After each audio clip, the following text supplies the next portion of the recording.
In any new national water policy, the aim should also be to encourage conserving water resources and efficient usage. The complexity and scale of the water crisis in India calls for a locus-specific response that can galvanize and integrate the ongoing work of different ministries and departments through new configurations.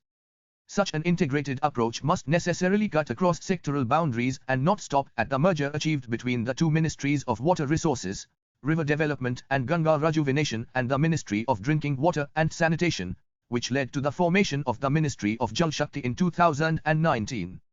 Understanding sources used. Seeing India's looming water crisis through the locus of urban and rural not only allows a better grasp of the causative factors but also enables a stronger grip on the strategies to be deployed to reverse the water crisis. Fundamental to this is a preliminary understanding of the sources from which the country draws water to meet its varying needs.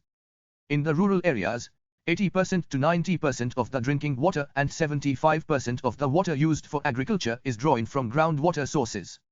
In urban areas, 50% to 60% of the water supply is drawn from groundwater sources, whereas the remaining is sourced from surface water resources such as rivers, often located afar, in addition to lakes, tanks and reservoirs. According to the Composite Water Management Index released by the think tank Niti Aayog in 2019, 21 major cities, including Delhi, Bangalore, Chennai, Hyderabad, were on the brink of exhausting groundwater resources, affecting about 100 million people. The study also points out that by 2030, the demand for water is projected to be twice the available supply.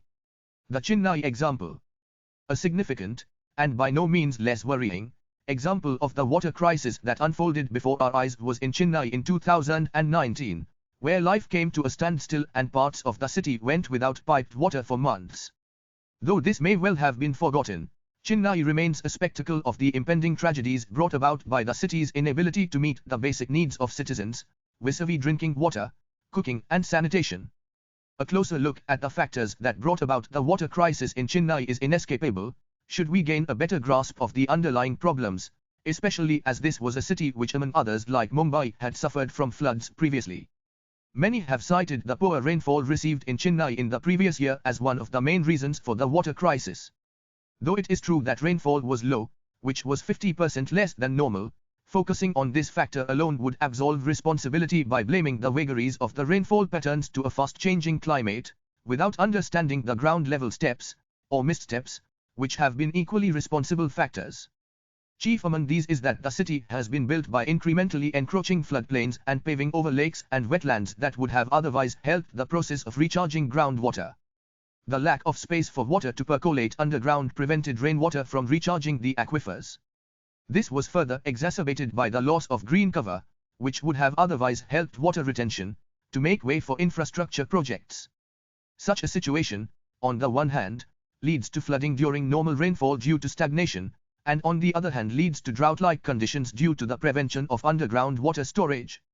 It is only that this situation was more magnified in Chennai, but other cities in India would echo these manifestations in varying degrees owing to a lack of sustainable urban planning.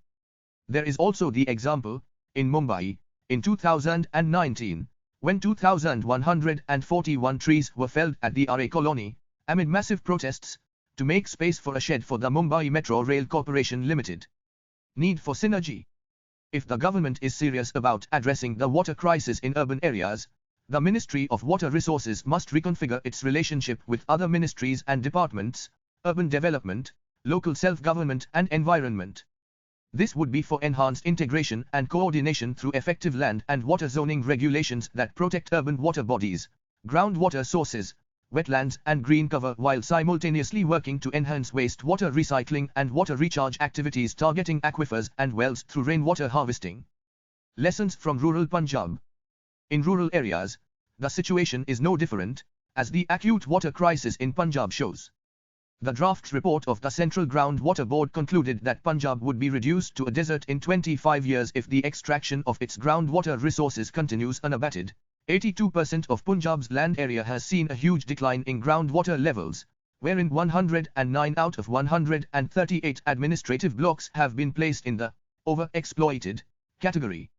Groundwater extraction, which was at 35% in the 1960s and 1970s, rose to 70% post the Green Revolution, a period which saw governments subsidizing power for irrigation that left tube wells running for hours. Concomitantly, cultivation of water-intensive crops such as paddy have further aggravated water depletion, even turning water saline. Immediate measures need to be taken to manage and replenish groundwater, especially through participatory groundwater management approaches with its combination of water budgeting, aquifer recharging and community involvement. Such an approach to water conservation again beckons new configurations between sectors and disciplines. At the sectoral level, the ministries and departments of water resources must coordinate efforts with their counterparts in agriculture, the environment and rural development for greater convergence to achieve water and food security.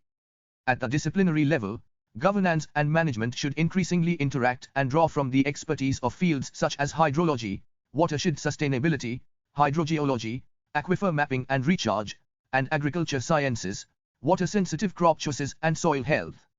Again, the importance given to groundwater conservation should not ignore surface water conservation, including the many rivers and lakes which are in a critical and dying state due to encroachment, pollution, over-abstraction and obstruction of water flow by dams.